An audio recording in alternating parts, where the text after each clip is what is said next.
Imaginemos vivir en un país donde no hay una tierra plana y encima es una zona con montañas. En este caso fue el caso de los japoneses antes de poder cultivar arroz. Ellos vivían de recolección y la caza, que fue su base de alimentación durante 200.000 años. ¿Cómo empezaron a cultivar arroz? Muy sencillo. Primero que nada nos vamos al año 400 antes de Cristo, porque en algún lugar de Asia esto se empezó a implementar el cultivo del arroz. Ahora, evidentemente, este arroz no solo fue una base de alimentación, sino también de energía. ¿Cuál fue el problema? Que evidentemente el cultivar, el transportar, el comercializar todo el arroz, pues evidentemente no era la forma más sencilla y sobre todo para un grupo pequeño de personas. ¿Cómo se hacía? Bueno, el arroz siempre ha necesitado agua, mucha agua. El problema es que cuando estás en una montaña, pues el agua fluye hacia abajo. Entonces, si una familia o un grupo controlaba el agua, pues evidentemente a las demás personas o a los demás grupos, evidentemente no les iba a llegar. ¿A qué voy con esto? Bueno, las familias japonesas empezaron a unirse mediante trueques del arroz, de otros materiales, y empezaron a hacer casas alrededor de todos los sistemas de riego que fluían a través de las montañas. Este arroz se plantaba tantas veces el mismo día que para cuando terminaba de crecer terminaba habiendo cientos y cientos y cientos de arroz para comercializar, para comer y sobre todo para hacer otro tipo de comidas e incluso materiales. Las casas, al estar agrupadas, evidentemente se empezaron a formar comunidades más grandes y todo gracias al arroz. Es por eso que podemos decir que el arroz siempre ha sido una parte fundamental para la cultura japonesa, no solo porque ahorita en la actualidad podamos ver muchas comidas como el sushi o como el hajime se basan en arroz, que de hecho en realidad casi todas las comidas japonesas se basan en arroz, sino solo porque en realidad ha sido una unión de la comunidad desde hace años, inclusive antes de Cristo. Imaginémonos que de repente se vuelve súper valioso, por ejemplo, un recurso como el arroz. Y que por tanto una corporación X llega y se quiere apropiar de toda la industria del arroz en Japón. Lo que pasaría es que pues se compran básicamente todas las tierras y pues, se inyectan muchísimos millones de dólares para industrializar y poder exportar este arroz al resto del mundo.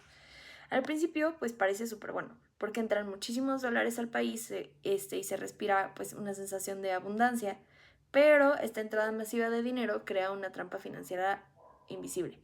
Tantos dólares entrando de golpe hacen que la moneda nacional se vuelva extremadamente fuerte frente a otras divisas. Y esto, aunque suene como que el país es más rico, desata dos tragedias silenciosas en la economía. Primero, que destruya la industria nacional porque pues es mucho más barato, al ser muy fuerte la divisa, o sea, la moneda nacional, es mucho más barato comprar cosas del exterior que hacerlas aquí. Bueno, hacerlas allá en Japón, pues. Porque pues fabricarlas localmente significa una serie de costos logísticos y como industrialización y tecnología que pues, tienden a ser mayores a los que tienen una cadena de valor que pues abarata los costos porque pues se aprovecha como de las eficiencias distintas de diferentes lugares. Y por tanto, pues crear bienes nacionales, o sea, por ejemplo, la industria de la manufactura se vuelve muy caro y se desincentiva. Ya nadie quiere hacer como productos manufactureros porque es muy caro. Eh, Esto, pues, quiere decir que hay una baja en la inversión local, pues, porque pues nadie quiere invertir dinero en algo que no les va a dar dinero, como por ejemplo los bienes manufactureros, y eso es súper grave. La segunda tragedia es que pues hay una peligrosa ilusión financiera de que la moneda es fuerte y estable y entonces traders, fondos de inversión, etcétera, dicen, ahí es seguro, ahí quiero estar, y empiezan a comprar divisas para poder adquirir bonos nacionales buscando rendimientos fáciles, o sea, rendimientos, ganancias fáciles de los bonos, porque traders, ¿no? Deslumbrados por esta riqueza aparente y el ambiente de seguridad, los bancos locales y los ciudadanos se endeudan masivamente en moneda extranjera o pues empiezan a sacar, o sea, las empresas empiezan, por ejemplo, a participar en la bolsa y a sacar bonos. Deuda, al final. Eventualmente el recurso se agota o la corporación decide irse y cuando deciden, pues me voy, la inversión extranjera directa, que pues, o sea, que es este dinero que empezaron a meter, pues se desvanece y ya no hay como algo detrás de todo este como incentivo para invertir en el país. Por tanto, los inversores que habían entrado, o sea, que habían metido su dinero, lo sacan, empiezan a vender la moneda nacional y entonces la moneda nacional se devalúa muchísimo. Al devaluarse la moneda nacional, pues ya no te alcanza para importar, pero tampoco o sea, tampoco se desarrolló en el plazo en el que se hizo esta inversión, pues una industria nacional y por tanto, pues te toca comprar bienes súper caros. Y pues eso es súper malo para el consumo y para pues el bienestar de las personas porque pues o sea, al comprar los bienes o sea, o sea, tu ingreso no cambia pues al final o no se ajusta mucho, pero los precios sí, entonces te alcanza para menos cosas y eso es súper, súper malo. Entonces pues toda esta ilusión de abundancia termina siendo catastrófica en caso de que o el recurso se acabe o pues haya algún tipo de desincentivo para que pues sigan explotando. Y a esto se le llama enfermedad holandesa. Ahora bien, ¿cuál es el impacto social que tiene el aumentar el precio del arroz en la economía japonesa? Bueno, tenemos que partir eh, de que cuando el precio de un alimento básico sube o incrementa su precio al doble en menos de un año, pues no le afecta a todos de la misma manera. ¿A qué me refiero con esto? Las personas o las familias que tienen un menor ingreso van a resentir muchísimo más el aumento de un bien o de un producto de la canasta básica que los demás sectores poblacionales que no se encuentran pues en la misma situación socioeconómica. Ahora bien, en Japón alrededor del 30% de los hogares tienen ingresos anuales menores a $21,000 al año.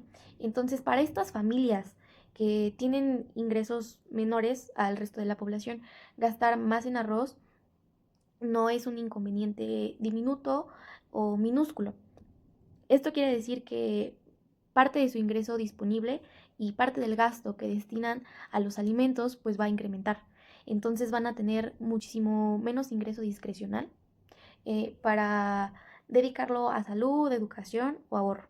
Pues esto es importante porque considerando que el arroz representa alrededor del 1% del gasto total promedio de los hogares japoneses, pues un aumento de 4% en su precio, pues equivale directamente a una reducción en su ingreso disponible para las familias de este país. Esto es importante porque el impacto no solamente fue de manera en el sector de los hogares, sino que los sectores o las industrias como los restaurantes y los hoteles también lo resintieron muy fuerte, ya que la gastronomía japonesa se centra y se basa en el arroz. Entonces los negocios que pues sirven comida o que tienen este tipo de alimentos tuvieron que subir el precio o reducir las porciones de los alimentos. Incluso los restaurantes o pequeños negocios que venden alimentos no pudieron absorber el costo de un incremento en el precio. Entonces, como no pudieron absorber esto, tuvieron que cerrar porque pues era imposible operar por el aumento y el cambio en el precio del arroz. También es importante entenderlo un poco más de manera macroeconómica, no solamente de cómo es que consumen las personas. Es importante tener en cuenta que cuando el precio de un bien doméstico aumenta, el país pierde competitividad de manera internacional para poder exportarlo. En el caso de Japón, el arroz cuesta entre 3 y 5 veces más que los demás países en el mercado internacional, más que en Estados Unidos, que en Australia, en Tailandia e incluso en China, que producen el mismo tipo de arroz para exportar a un menor precio. Entonces, esto quiere decir que al menos en Japón este mercado se queda para consumir únicamente de manera nacional, pero no puede exportar su producto por más que así lo desee porque no tiene un precio competitivo dentro del mercado internacional.